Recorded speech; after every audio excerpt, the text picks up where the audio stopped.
میں آپ کا شکر گزار ہوں گا، میں آپ کا شکر کو ادا کروں گا۔ اللہ کے نبی نے کہا، چھوڑ دیا، اس دن کچھ نہیں کہا، ٹھیک ہے۔ دوسرے دن پھر آپ آئے، پھر وہی پوچھا، سمامہ کیا کروں تمہارے ساتھ؟ سمامہ کا پھر وہی جواب، قتل کرنا چاہیں تو قتل کر دیں، چھوڑنا چاہیں تو چھوڑ دیں، قتل کریں گے تو آپ مجرم نہیں ہوں گے، چھوڑ دیں گے تو آپ کا احسان ہوگا میرے۔ دوسرے دن بھی آپ نے کچھ نہیں کیا، سمامہ کو کھانا کھلایا، ہاں پانی پلایا، کوئی تکلیف تو نہیں ہونے دی؟ نہیں اللہ کے رسول، میں سمامہ کو صرف باندھے ہوں، بس کھانے کے وقت چھوڑ دیتا ہوں پھر باندھ دیتا ہوں۔ قضائے حاجت پیشاب پائخانے کے لیے جاتا ہے تو اس وقت کچھ لوگ اس کے ارد گرد رہتے ہیں، چاروں طرف سے گھیرا لگا لیتے ہیں اور پھر اس کو پکڑ کے پھر یہاں باندھ دیتے ہیں۔ کوئی کمی نہیں ہونے دی جا رہی ہے، ہم لوگ بھوکے رہتے ہیں لیکن سمامہ کو کھانا کھلاتے ہیں۔ آپ نے کہا ٹھیک۔ تیسرے دن پھر سمامہ سے پوچھا، سمامہ بولو تمہارے ساتھ کیا کروں، کیا حال ہے؟ کہا جس حال میں ہوں اسی حال میں۔ کیا کروں؟ کہا اللہ کے نبی کیا بار بار پوچھتے ہیں کیا کروں؟ کل بھی پوچھا، پرسوں بھی پوچھا، آج بھی پوچھ رہے کیا کروں؟ میرا وہی جواب ہے، آپ اگر قتل کرتے ہیں تو ایک مستحق کو قتل کر رہے ہیں، ان تقتل ذات دم، قتل کرنا چاہیں تو کر دیجئے، ایک خون والے کو خون کر رہے ہیں، ایک ایسے انسان کو آپ ماریں گے جو واقعی مرنے کے لائق ہے، مرنے کا حق ہے، اس کا مرنے کا حق رکھتا ہے وہ، اور اگر چھوڑ دیں گے تو آپ کا ایک احسان ہوگا۔ آپ نے کہا سمامہ 3 دن سے میں تمہیں قید کیے ہوئے ہوں، کھانے پینے میں کوئی تکلیف نہیں ہونے دی۔ اس نے کہا بالکل۔ آئے سمامہ میں تمہیں چھوڑنا بھی چاہتا ہوں اور میں نے یہ نیت کر لی ہے کہ میں تمہیں چھوڑ دوں، تمہارے بھی بیوی بچے ہیں، لیکن آئے سمامہ میری ایک شرط ہے۔ کہا بتاؤ اے محمد، کچھ مال چاہیے، دولت چاہیے، سونا چاندی چاہیے، میں یمامہ کا گورنر ہوں، ایک حکم دوں گا بھی فوراً چلا آئے گا۔ آپ نے کہا نہیں اے سمامہ مجھے سونے کی چاندی کی ضرورت نہیں ہے،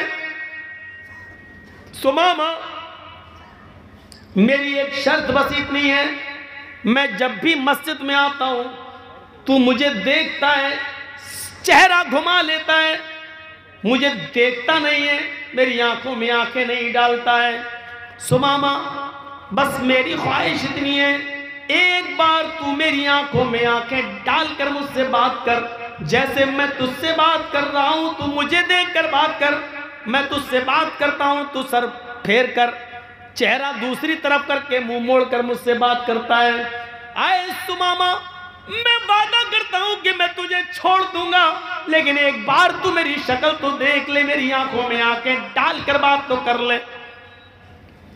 مولانا جرجیس کو اگر پھانسی کی سزا ہو جائے اور جج صاحب یہ کہہ دیں کہ جرجیس صرف میری آنکھوں میں آنکھیں ڈال کر بات کرو، مجھے دیکھ کر بات کرو، میں تمہاری پھانسی کی سزا معاف کر دوں گا، تو بتاؤ جرجیس دیکھ لے گا کہ نہیں دیکھ لے گا؟ ارے دیکھنے میں کیا، جی جج صاحب،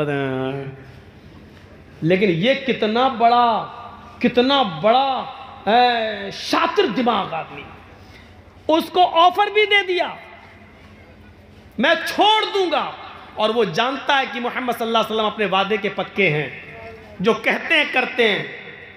کہا میں چھوڑ دوں گا لیکن مجھے دیکھ لے، میری آنکھوں میں آنکھیں ڈال کر ایک بار گفتگو کر لے۔ تو جانتے ہو اس نے کیا جواب دیا؟ جان چھوڑنے کا آفر مل گیا، لیکن اس کا جواب دیکھو کیا تھا۔ کہتا ہے محمد ما رأیت وجہا اقبح من وجہک، میں نے ایران کا بادشاہ دیکھا ہے، میں نے توران کا بادشاہ دیکھا ہے، میں نے مصر کے بادشاہ کو دیکھا ہے، میں نے شام کے بادشاہ کو دیکھا ہے، میں نے عراق کے بادشاہ کو دیکھا ہے، میں نے اردن کے بادشاہ کو دیکھا ہے، میں نے آذربائیجان کے بادشاہ کو دیکھا ہے۔ محمد میں نے بڑے بڑے بادشاہوں کے چہرے دیکھے ہیں، تیرا چہرہ جانتا ہے کیسا لگتا ہے مجھے؟ ما رأیت وجہن اقبح من وجہ، چہروں میں سب سے گندا اگر کسی کا چہرہ ہے، سب سے بدصورت اگر کسی کی شکل ہے تو اے محمد تیری ہے، جا، نہیں دیکھتا تیرا چہرہ، قتل ہو جانا گوارا ہے، تجھے دیکھنا گوارا نہیں۔ ذرا غور کیجئے، ضد دیکھیے اس کی۔ ما رأیت وجہن اقبح من وجہک، دنیا میں بڑے بڑے چہرے دیکھے، سب سے گندا چہرہ تیرا چہرہ ہے، نہیں دیکھتا۔ جس چہرے کو عرش والے نے سراجم منیر کہا ہو، یا ایھا النبی انا ارسلناک شاہدا ومبشرا ونذیرا والداعیا الی اللہ باذنہ وسراجا منیرا، ہم نے روشن چاند، سراجا منیرا، روشن سورج بنا کر بھیجا ہے۔ جس چہرے کو اللہ تعالیٰ نے چمکتا ہوا روشن سورج کہا ہو، اس کو یہ سب سے گندا چہرہ کہہ رہا ہے۔ جس چہرے کو کبھی ام سلیم نے اندھیرے میں دیکھا تو کہنے لگتی ہے محمد اندھیری رات میں میرے پاس آئے تو ایسا لگا جیسے میرے گھر میں کسی نے چراغ روشن کر دیا ہو۔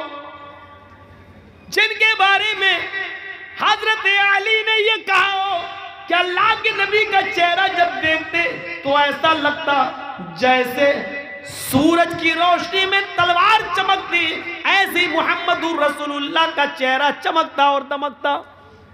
اور جس چہرے کو دیکھ کر کبھی حسان ابن ثابت نے کہا تھا وَأَحْسَنَ مِنْكَ لَمْ تَرَ قَطُّ عَيْنِي وَأَجْمَلَ مِنْكَ لَمْ تَلِدِ النِّسَاءُ، میری آنکھوں نے آپ سے زیادہ حسین کوئی چہرہ ہی نہیں دیکھا، اور دنیا کی کسی عورت نے آپ سے زیادہ خوبصورت بچہ پیدا ہی نہیں کیا، آپ سے زیادہ حسین بچہ پیدا ہی نہیں کیا۔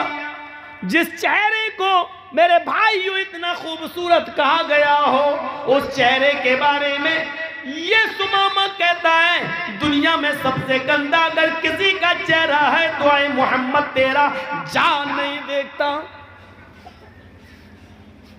حضرت عمر فاروق کی ہاتھ تلوار پہ مچلنے لگتی ہے، نبی اکرم کے چہرے کی طرف دیکھتے ہیں، اللہ کے نبی نے چہرے عمر فاروق کے ہاتھ کو دیکھا، وہ تلوار کی میان پہ مچل رہا ہے، ادھر دیکھا، فرمایا عمر تلوار نکالنے میں جلدی نہ کیا کرو، عمر تلوار نکالنے میں جلدی نہ کیا کرو۔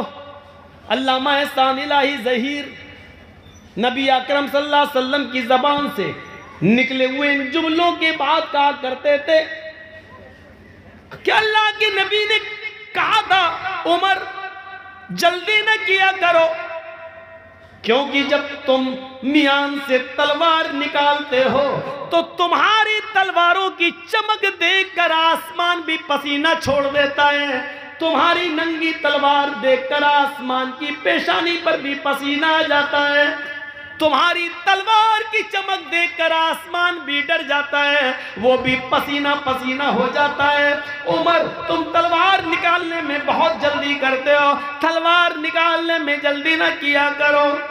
حضرت عمر فاروق نے کہا اللہ کے رسول وہ آپ کے چہرے کو سب سے گندا چہرہ کہتا ہے، صرف آپ کا اشارہ ہو، اس کی گردن ابھی یہی طرف رہی ہوگی، اس کے جسم سے الگ کر دیتا ہوں۔ فرمایا نہیں نہیں اے عمر، گورنر ہے یمامہ کا، اونچی پوسٹ پر ہے، اور جو اونچی پوسٹ پر ہوتا ہے اس کی عقل کچھ زیادہ ہی ہوتی ہے، اس کو کچھ تکبر ہوتا ہے، اس کو بھی اپنی گورنری پر تکبر ہے، جانے دو اے سمامہ، ٹھیک ہے میری شکل نہیں دیکھتا مت دیکھ، میرا چہرہ نہیں دیکھتا مت دیکھ، اچھا جا ذرا میرے کچھ صحابیوں کے ساتھ اس مدینہ کو دیکھ لے، اس بستی کو دیکھ لے، ایک چکر لگا لے، دیکھ یہاں کیسا امن برس رہا ہے، کیسی شانتی برس رہی ہے، کتنا امن کا ماحول ہے،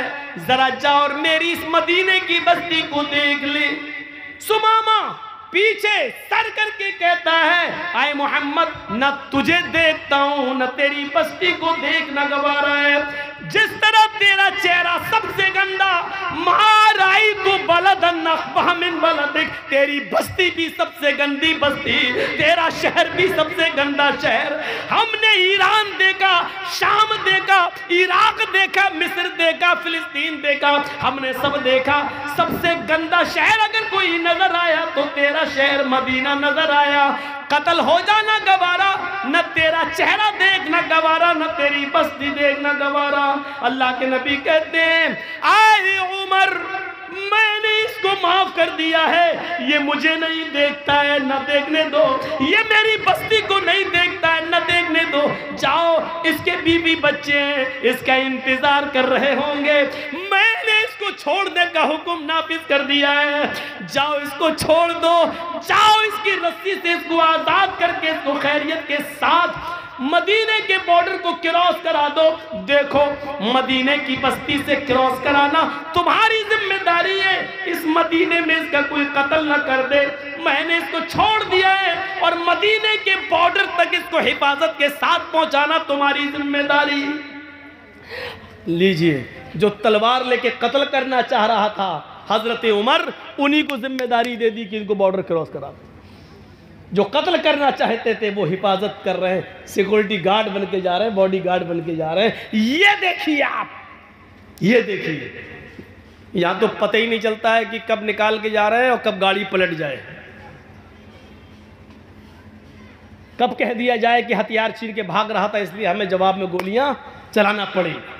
غور کرو اور سیکھو حکومت کیسے چلائی جاتی ہے، سیکھو جناب محمد رسول اللہ صلی اللہ علیہ وسلم سے۔ حضرت عمر کو باڈی گارڈ بنا، مولانا جرجیس جس کو مارنا چاہ رہے ہیں اسی کو کہہ دیا جائے جاؤ تمہیں ان کے گھر کھانا بھی کھانا ہے اور ان کا سر بھی دبانا، تو کیسا لگے گا مولانا جرجیس کو؟ سر دباتے دباتے گلا دبا دو، لیکن نہیں، حضرت عمر نے سر نیچے کر لیا کیونکہ یہ حکم تھا جناب محمد رسول اللہ صلی اللہ علیہ وسلم۔ لے کے چلنے لگے، سمامہ مسجد سے باہر نکلا، مسجد نبوی کی چوکھٹ سے مڑ کر دیکھتا ہے کہ چلو دیکھ ہی لو اس کا چہرہ، دیکھنے میں حرج کیا ہے، اب تو چھوڑ ہی دیا ہے، بہت کہہ رہا تھا دیکھ لو، اتنا سب کچھ کہنے کے بعد بھی چھوڑ دیا، ایسی ایسی باتیں سنتا تھا ان کے بارے میں لیکن اتنا سب کچھ کہنے کے بعد چھوڑا۔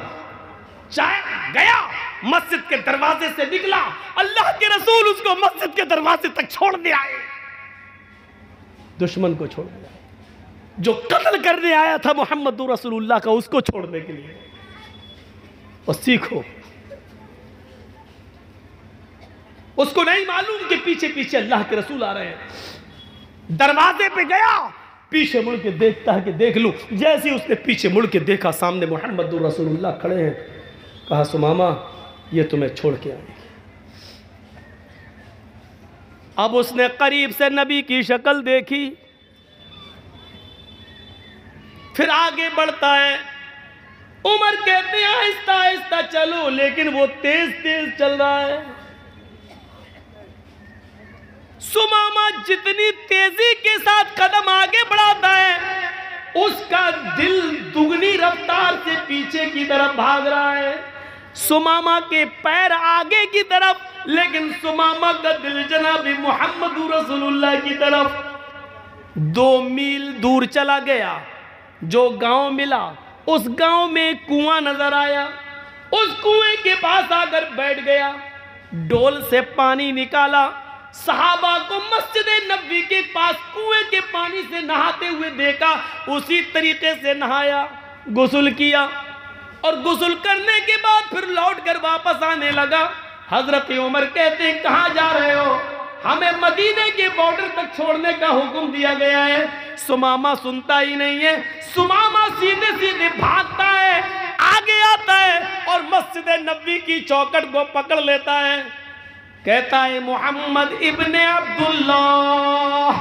اللہ کے نبی ابھی بھی مسجد نبوی میں بیٹھے ہوئے تھے، اپنے صحابہ کرام کے ساتھ کچی زمین پر بیٹھے ہوئے تھے، ہاں مٹی کے اوپر اس نے اپنے صحابہ کے بیچ میں محمد رسول اللہ کو بیٹھے ہوئے دیکھا، اس نے سمجھ لیا چاروں طرف ستاروں کے بیچ میں جو سب سے زیادہ چمک رہا ہے 14ویں رات کی طرح وہی محمد رسول اللہ ہے۔ اس نے زوردار الفاظ میں کہا محمد ابن عبداللہ۔ اللہ کے نبی پیچھے مڑ کے دیکھتے ہیں، کہتے ہیں، اٹھ گئے، سمامہ کیا ہوا؟ مدینے میں کیا کسی نے پریشان کیا؟ میں نے تمہیں چھوڑ دیا تھا، کیا میرے کسی صحابی نے تمہیں گالی دی؟ میرے کسی ساتھی نے تمہیں مارا؟ عمر کو بھیجا تھا تمہارے ساتھ بارڈر تک چھوڑنے کے لیے، پھر کیا بات ہے کہ تم یہاں آ گئے ہو؟ کیا عمر نے تمہاری گردن پہ تلوار رکھی؟ جواب دیتا سمامہ روتے ہوئے، نہیں اے اللہ کے نبی ایسا کچھ نہیں ہے، میں اب قید ہو گیا، جب رسی سے بندھا تھا تو آزاد تھا، جو من میں آتا تھا بولتا تھا، آپ کے خلاف بھی زہر اگلتا تھا، لیکن جب آپ نے مجھے آزاد کر دیا تو حقیقت میں وہ آزادی نہیں تھی، آپ نے مجھے اپنے دل کا گرویدہ بنا لیا ہے، اپنے اخلاق کے رسی میں باندھ دیا ہے، مجھے معاف کر کے میرے بیویوں بچوں پہ احسان کر کے آپ نے مجھے خرید لیا ہے۔ اے محمد ابن عبداللہ، یمامہ کا گورنر تھا، آج گورنری کا تاج اتارتا ہوں اور محمد کے پیروں کے جوتے صاف کرنے کے لیے، محمد کی غلامی کرنے کے لیے تیار ہوں، مجھے بھی اپنا غلام بنا لو، مجھے بھی اپنے مذہب میں لے آؤ، مجھے بھی اسلام سے جوڑ دو۔ اشہد ان لا الہ الا اللہ واشہد ان محمدن عبدہ ورسولہ، یہ کلمہ پڑھتا ہے اور سمامہ جناب محمد رسول اللہ کا سچا امتی بن جاتا ہے۔ ایک یہودی ہے، قیدی ہے اور اتنا بڑا مجرم ہے کہ اس کے جرم کے حساب سے اس کی سزا قتل ہے، لیکن اس کو معاف کر رہے ہیں محمد رسول اللہ۔ اگر یہ اخلاق سب پڑھ لیں تو کوئی بھی نتیانند پیدا نہ ہو اور کوئی بھی وسیم رضوی کی طرح قرآن کی آیتیں نکالنے کی بات نہ کرے۔ شرط یہ ہے کہ گھرلا اور نفرت کی چادر اتار کر محمد رسول اللہ صلی اللہ علیہ وسلم کی زندگی کا مطالعہ کیا جائے۔ قیدیوں کے ساتھ یہ حسن سلوک، انسانیت کا ایسا درس، انسانیت کا ایسا سبق ہمیں دنیا کی کسی کتاب کے اندر نہیں ملتا ہے۔ کہاں ہے انسانیت آج؟ پڑوسی پڑوسی کو کھایا جا رہا ہے، دوست دوست کو کھایا جا رہا ہے، ایک دوسرے کا حریف بنا ہے۔ ہم آج اپنی تکلیف سے اتنے پریشان نہیں ہیں جتنا آپ کی خوشی سے ہم پریشان ہیں، ہم اپنی پریشانی سے اتنا پریشان نہیں ہیں جتنا آپ کو آرام میں دیکھ کر ہم پریشان ہو رہے ہیں۔ میرے بھائیوں، آج یہ صورتحال ہماری ہو چکی ہے۔ ہماری 12 سال کا بچہ بیمار ہوتا ہے، یہودی کا بیٹا ہے، اللہ کے نبی کا سر دبا دیا کرتا تھا، محمد رسول اللہ کا کبھی کبھی پیر دبا دیا کرتا تھا۔ صحابہ کو آپ درس دیتے تھے تو وہ یہودی بچہ نبی کی محفل میں بیٹھ جایا کرتا تھا، باتیں سنتا تھا، اس کا دل تھا اللہ کے رسول کی باتوں پر ایمان لانے کا، لیکن گھر جاتا تو اس کا باپ اس کو ڈانٹتا تھا اور مارتا تھا، اس لیے وہ باپ کے ڈر سے اسلام نہیں لاتا تھا۔ لیکن نبی کو معلوم تھا کہ وہ بچہ یہاں آتا ہے، صحابہ کرام کے ساتھ بیٹھ کر میری باتیں سنتا ہے۔ آج پتا چلا کہ وہ 12 سال کا بچہ یہودی کا بیمار ہو گیا ہے۔ اللہ کے نبی چند صحابہ کو لیتے ہیں اور کہتے ہیں چلو اس بچے کو دیکھنے چلنا چاہیے، جو یہاں آتا تھا، بیٹھتا تھا، میرا درس سنتا تھا۔ او سنو، بیمار ہے، کون؟ یہودی کا بیٹا، کون؟ جو ابھی مسلمان نہیں ہوا ہے، اس کی عیادت کے لیے جا رہے ہیں، کون؟ جناب محمد رسول اللہ۔ اسلام ہمیں یہ سبق پڑھاتا ہے کہ کوئی بھی آدمی بیمار ہو اس کو دیکھنے کے لیے جاؤ، ہندو اور مسلمان کے چشمے سے، یہودی اور عیسائی کے چشمے سے نہیں، انسانیت کے چشمے سے دیکھو اور اس کو دیکھنے کے لیے جاؤ۔ اللہ کے نبی وہاں جاتے ہیں اور اس کے سر کے پاس جا کر بیٹھ جاتے ہیں۔ وہ بچہ سسکیاں لے رہا تھا، اس کی روح اکھڑ رہی تھی، اس کی سانسیں چل رہی تھی اور اکھڑنے کے قریب تھی، سسکیاں لے رہا تھا، بس چند لمحوں کا مہمان تھا اس دنیا میں۔ وہ اللہ کے نبی کو دیکھنے لگا، پھر اپنے باپ کو دیکھتا۔ اللہ کے نبی نے اس سے کہا بیٹے قل لا الہ الا اللہ، لا الہ الا اللہ پڑھ لو، لا الہ الا اللہ کہہ لو۔ اس بچے نے اپنے باپ کو دیکھا، باپ نے سمجھ لیا کہ میرا بیٹا اللہ کے نبی کی صف میں بیٹھتا تھا، باتیں سنتا تھا اور گھر آ کر کہتا تھا کہ ہمیں ان کی باتیں اچھی لگتی ہیں، ہم محمد صلی اللہ علیہ وسلم پر ایمان لانا چاہتے ہیں۔ میرا بیٹا آخری وقت ہے پھر بھی محمد رسول اللہ کو دے کے چلا جا رہا ہے، اس کا مطلب یہ ہے کہ آخری وقت میں اس کا دل نبی کی باتوں پر مطمئن ہے۔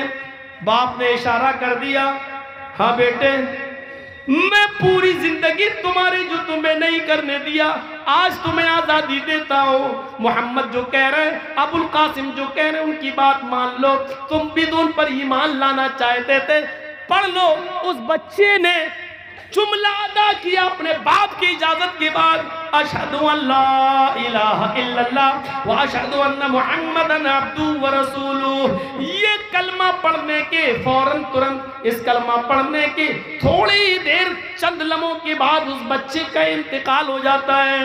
اللہ کے نبی کی آنکھوں میں آنسو آتے ہیں اور کھڑے ہو جاتے ہیں اس کے بستر سے اور کہتے ہیں الحمدللہ الذی انقذہ من النار۔ ساری تعریف اس اللہ کے لیے جس اللہ نے اس بچے کو آخری وقت میں جہنم کے عذاب سے بچا لیا، دوزخ کی آگ سے بچا لیا، اس بچے کی مغفرت فرما دی، آخری وقت میں اس کو کلمے کی توفیق عطا فرمائی، اللہ نے اس بچے پر رحم کیا۔ ساری تعریف اس اللہ کے لیے۔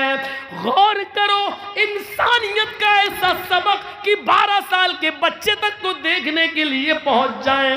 اس وقت کوئی چشمہ نہیں، انسانیت کا چشمہ لگائے ہوئے جناب محمد رسول اللہ، اور یہودی بچے کی تیمارداری کر رہے ہیں۔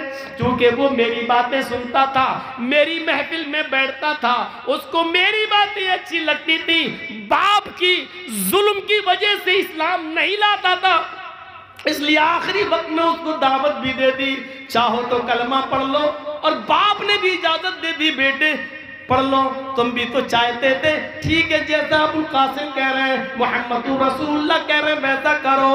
اس نے آخری وقت میں مسکراتے ہوئے کلمہ پڑھا، کلمہ پڑھتے ہی روح نکل گئی۔ نبی اکرم کی دعا دیکھو، تمام تعریفیں اس اللہ کے لیے جس نے آخری وقت میں اس بچے کو دوزخ کی آگ سے بچا لیا، جہنم کی آگ سے بچا لیا۔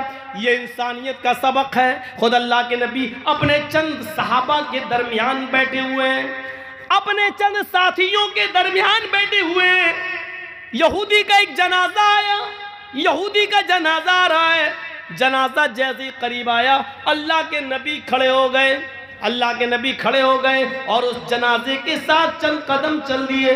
صحابہ کرام نے دیکھا اللہ کے نبی کھڑے ہو گئے، جنازہ جب آگے گزر گیا تو صحابہ نے کہا اے اللہ کے رسول، ایک یہودی کا جنازہ دیکھ کر آپ کھڑے ہو گئے۔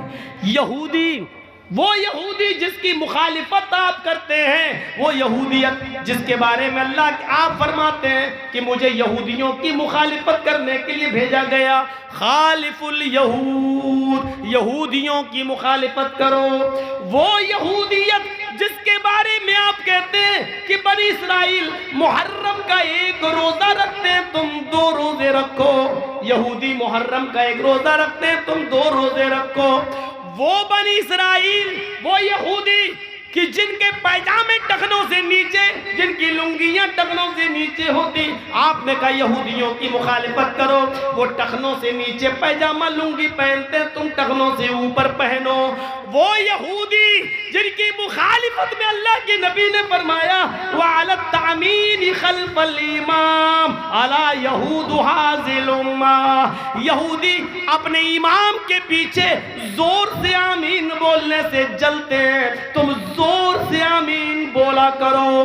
یہودیوں کو چڑھاؤ. پوری زندگی یہودیوں کی مخالفت کرتے ہوئے گزری, لیکن آج یہودی کا جنازہ آتا ہے تو آپ اس کو دیکھ کر کھڑے ہو جاتے ہیں. پوچھا گیا اللہ کے نبی آپ یہودی کا جنازہ دیکھ کر کھڑے ہو گئے ہیں, یہودی کا جنازہ. اللہ کے نبی نے فرمایا ہاں کیوں نہیں کھڑا, کیا مرنے والا انسان نہیں تھا؟ میں نے یہودیت کے چشمے سے نہیں دیکھا, انسانی ہمدردی کے ناطے میں کھڑا ہوا. جس طرح ان لوگوں کو اپنے رشتہ دار کے انتقال پر غم ہے تو ان کے غم میں ہمیں شریک ہونا چاہیے. یہ انسانیت کی تعلیم دی تھی جناب محمد رسول اللہ نے. یہ واقعہ بتلا رہا ہے, یہودی ہو یا ہندو ہو, سکھ ہو یا عیسائی, آپ اس کے جنازے کو دیکھ کر کھڑے ہو سکتے ہیں, چند قدم چل بھی سکتے ہیں. یہاں تک کہ اگر وہ کہیں دفن ہوتے ہیں یا شمشان گھاٹ پہ جاتے ہیں, جلائے جاتے ہیں, ہمدردی میں انسانیت کے ناطے سے اگر آپ وہاں جانا چاہیں تو ادھر بھی جا سکتے ہیں, ادھر بھی جا سکتے ہیں. شرط یہ ہے کہ لکڑی وغیرہ یا جلانے کا کام آپ اپنے ہاتھ سے نہیں کریں گے, ان کے غم میں شریک ہونے کے لیے آپ وہاں تک جا سکتے ہیں. یہ اجازت دی ہے اسلام نے, شریعت نے. تو میرے پیارے ساتھیوں, انسانیت کا یہ سبق ہمیں کہاں ملے گا؟ انسانیت کا ایسا پاٹھ ہمیں کہاں ملے گا؟ یہ سبق سکھایا ہے جناب محمد رسول اللہ صلی اللہ علیہ وسلم نے ہمیں. ہمارے ساتھ کیا ہے؟ یہ غیروں کے ساتھ ہو رہا ہے, غیروں کے ساتھ. نہیں دیکھا چھوٹا بڑا, نہیں دیکھا امیر و غریب. اسی لیے قرآن کریم نے یہاں تک کہہ دیا وَلَا يَجْرِمَنَّكُمْ شَنَآنُ قَوْمٍ عَلَىٰ أَن لَا تَعْدِلُوا اعْدِلُوا هُوَ أَقْرَبُ لِلتَّقْوَىٰ. کسی قوم کی دشمنی تمہیں اس بات پر مجبور نہ کر دے کہ تم اس کے ساتھ بے انصافی کرنے لگو. مولانا جرجی صاحب جج ہیں, آپ ہمارے دشمن ہیں, آپ کا مقدمہ میری عدالت میں آ گیا. اب جرجی صاحب کو موقع ملا ہے اپنی دشمنی نکالنے کا. کمینہ تیرا مقدمہ میری عدالت میں, اب تو جج ہم ہیں, فیصلہ تو ہم ہی کو کرنا ہے. اب ہم نے بدلہ لینا شروع کر دیا. یہ دشمنی, قرآن کہتا ہے دشمنی اپنی جگہ پر, لیکن کسی قوم کی دشمنی تمہیں انیائے اور ظلم کرنے پر مجبور نہ کر دے. ایسا نہ ہو کہ تم اس کے ساتھ بے انصافی کرنے لگو. نہیں, انصاف کرنا ہر حال میں. عمر ابن عاص کا بیٹا مصر کا گورنر ہے. عمر ابن عاص مصر کے گورنر ہے. عمر ابن عاص کو مصر کا گورنر بنایا گیا ہے. عمر ابن عاص کا بیٹا گھوڑا دوڑانے میں ماہر ہے. ایک یہودی بچہ, یہودی کا بیٹا, یہودی کا بچہ, یہودی کا بچہ کہتا ہے وہ یہ کیا ہو رہا بھائی, تو اس کو اتنی زور سے بجانے کی کیا ضرورت ہے بھائی؟ ہاں تو نکل رہی ہے, نکل جائے گی, بجا کے دیکھو,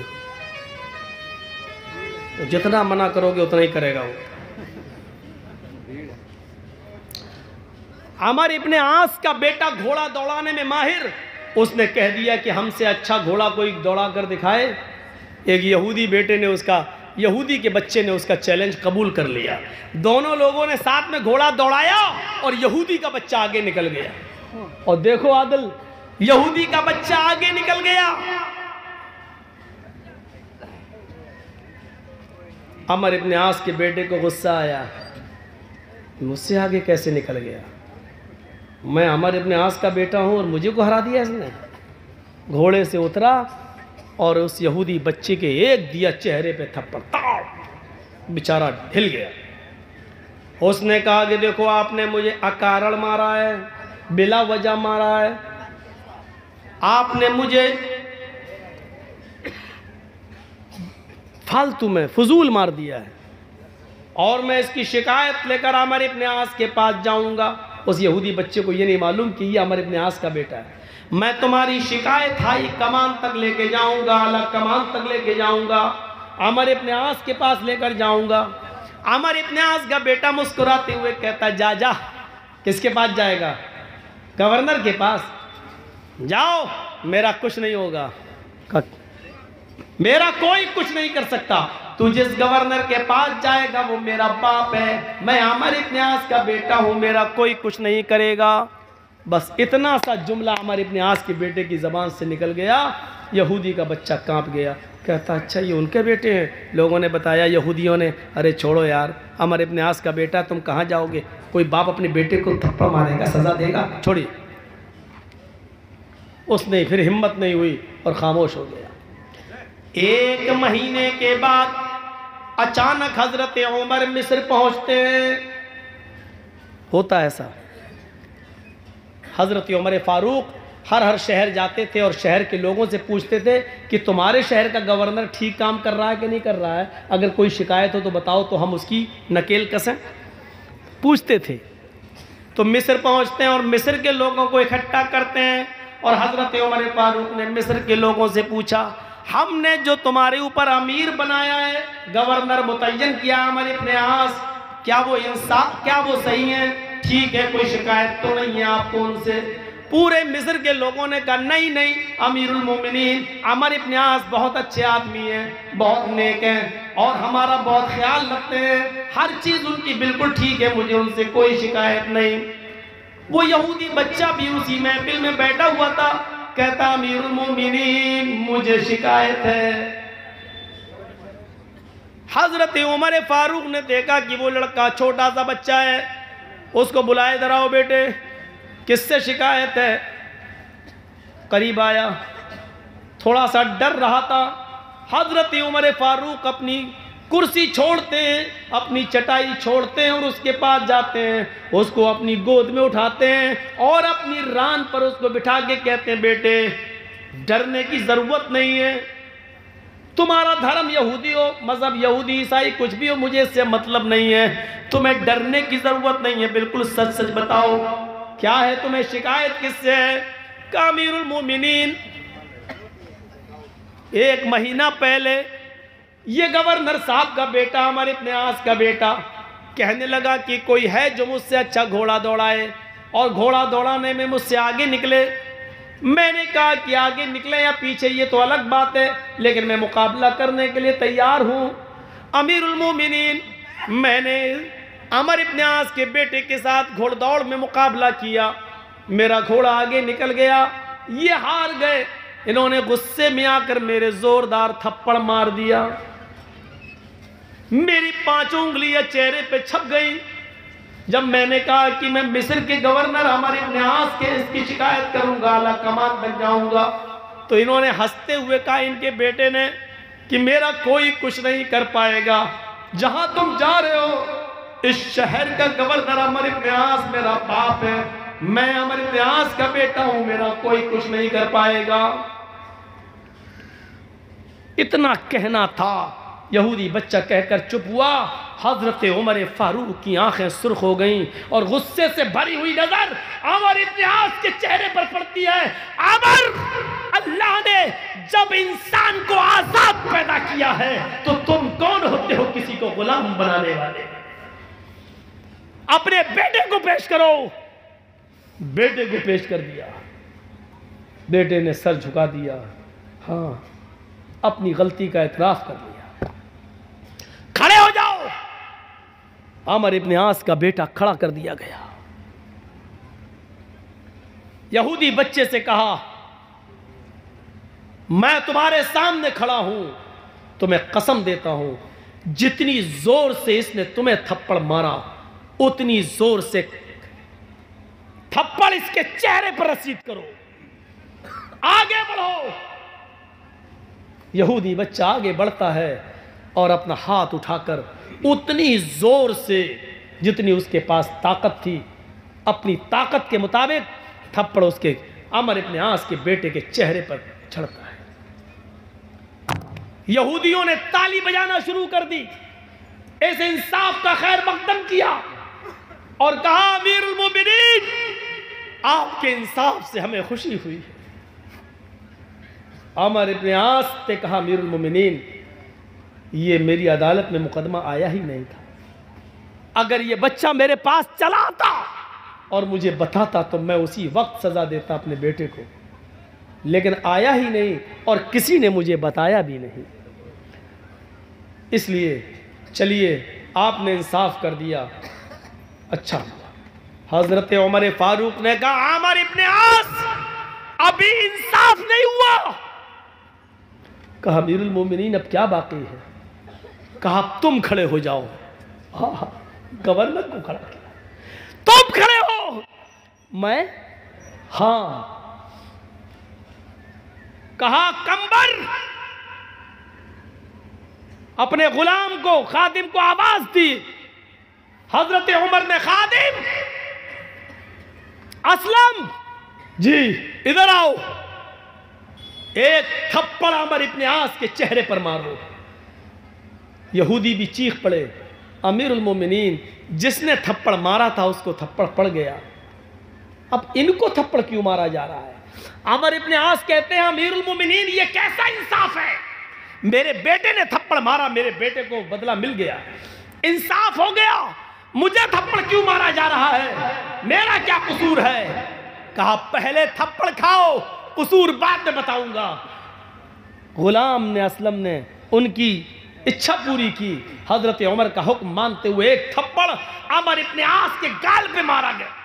عمر ابن عاص کا گال ہل گیا. حضرت عمر فاروق نے کہا عمر یہ تھپڑ تمہارے چہرے پر اس لیے مارا جا رہا ہے کیونکہ تم نے اپنے بیٹے کو صحیح تربیت نہیں دی. اگر تم نے اپنی اولاد کو اپنے بیٹے کو صحیح تربیت دی ہوتی تو تمہارا بیٹا یہ نہیں کہتا کہ میں شہر کے گورنر کا بیٹا ہوں, میرا کوئی کچھ نہیں کر پائے گا. اسلام لانے کے بعد کوئی بڑا اور چھوٹا نہیں ہے. جتنا حق تمہارا ہے اتنا ہی اس شہر کے ایک ایک ناگرک کا ہے. تم امیر المومنین ہو لیکن حقیقت میں خادم ہو, لوگوں کی خدمت کے لیے پیدا کیے گئے ہو. یہاں تمہیں سرپرستی دی گئی ہے لیکن اس کا یہ مطلب نہیں کہ تمہارا بیٹا جو من میں آئے کرے اور جو تم چاہو گے کرو گے. نہیں, یہ تھپڑ تمہیں اس لیے مارا جا رہا ہے تاکہ تم اپنے بیٹوں کو صحیح تربیت دے سکو. تم نے اپنی اولاد کو صحیح تربیت نہیں دی. یہ عدل تھا. مارا یہودی بچے کو عمر ابن عاص کے بیٹے نے, تھپڑ ایک پڑا لیکن اس یہودی بچے کی وجہ سے تھپڑ دو لوگوں کو مارا گیا, عمر ابن عاص کے بیٹے کو بھی اور عمر ابن عاص کو بھی. ایسا عدل کہاں ملے گا دیکھنے کو؟ سبق یہ بھی دیا کہ یہودی صحیح لیکن تمہارے بچے کو یہ ہمت کیسے ہوئی کہنے کی کہ میرا باپ اس شہر کا گورنر ہے, میرا کوئی کچھ نہیں کر پائے گا. اور پھر دنیا کی نظروں نے دیکھا عمر فاروق کا انصاف کہ ایک دن اسی مصر کی بستی میں حضرت عمر فاروق نے کھجور کا رس نچوڑ کر رکھا تھا اور کئی دنوں کے بعد اس میں نشہ آ گیا تھا. وہ سڑ چکا تھا, وہ شراب بن چکی تھی, نبیذ بن چکی تھی. عبد الرحمن نے وہ نبیذ پی لی. عمر فاروق کے بیٹے نے وہ شراب, وہ سڑا ہوا رس پی لیا جس میں نشہ آ گیا. پکڑے گئے. لوگوں نے بتایا عمر ابن عاص کو کہ عمر فاروق کے بیٹے نے شراب پی لی تھی, لہٰذا ان پر حد جاری کی جائے. حضرت عمر فاروق کے بیٹے کا ہوش جب نشہ اترتا ہے, ہوش میں آیا, پوچھا, انہوں نے اقرار کیا کہ ہاں میں نے پی لی تھی لیکن مجھے یہ نہیں معلوم تھا کہ اس میں نشہ تھا, لیکن پینے کے بعد پتا چلا کہ وہ نشہ. کہا یہ بتاؤ نشہ آیا تھا یا نہیں؟ کہ ہاں آیا تھا. کہا اب تمہارا نشہ اتر گیا ہے, 40 کوڑے مارے جائیں گے. عمر ابن عاص نے 40 کوڑے مارے. کس کو؟ حضرت عمر فاروق کے بیٹے کو 40 کوڑے. لیکن مدینے میں جب حضرت عمر کو پتا چلا کہ میرے بیٹے نے شراب پی لی اور اس کو عمر ابن عاص نے 40 کوڑے کی سزا سنائی اور ماری, لیکن اس کے باوجود مدینے سے گھوڑا بھیجا اور عمر ابن عاص کو ایک لیٹر لکھا کہ جیسے یہ لیٹر تمہیں ملے تو اس اچھے اور مضبوط گھوڑے پر میرے بیٹے کو بٹھا کر جلدی مدینہ روانہ کرو.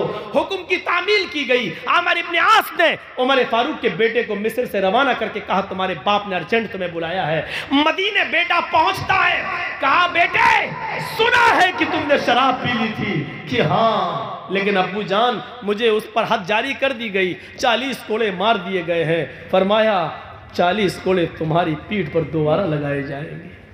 کہا ابو مجھے شریعت کی سزا بتا دیجئے کیا ہے. کہا کہ شریعت کی سزا 40 کوڑے ہے. کہا وہ میرے لگ چکے ہیں. کہا مجھے یقین نہیں ہے. کہا عمر ابن عاص سے پوچھ لو. بیٹے حاکم وقت کا, خلیفہ وقت کی بات مانتے ہوئے تم اپنے پیٹھ سے کرتا اتارو. کرتا اتار دیا، کہا جلاد سے پیچھے سے ہاتھ باندھ دو، پیچھے سے ہاتھ باندھ دیا، کہا 10 کوڑے مارو، 10 کوڑے مارنے کے بعد کہا تم تھک گئے ہٹو، دوسرے جلاد سے کہا تم 10 مارو، کہا تم تھک گئے ہٹو، تم اب مضبوط کوڑے نہیں لگا پاؤ گے، تیسرے سے کہا 10 مارو، چوتھے سے کہا 10 مارو، 10 کوڑے 4 جلادوں نے مار کر 40 کوڑے پورے کیے۔ لوگوں نے کہا امیر المومنین رو بھی رہے بیٹے کی محبت میں آپ اور کوڑے بھی مار رہے ہیں۔ فرمایا کہ اب میں نے اپنے بیٹے کے ساتھ انصاف کیا ہے۔ کہا نہیں امیر المومنین آپ نے انصاف نہیں ظلم کیا ہے۔ 40 کوڑے جب مصر میں آپ کے بیٹے پر پڑ چکے تھے تو یہاں 40 کوڑے آپ نے مزید کیوں مارے، جبکہ آپ کو معلوم ہے اللہ کے رسول نے 40 کوڑے سزا متعین کی ہے، 40 کوڑے پڑ چکے تھے۔ فرمایا لوگوں میں تمہیں کیسے یقین دلاؤں، عمر ابن عاص نے میرے بیٹے کو 40 کوڑے مارے ہیں، میں جانتا ہوں مارے ہیں، لیکن مجھے یقین نہیں ہے کہ انہوں نے پوری طاقت سے مروائے ہوں گے۔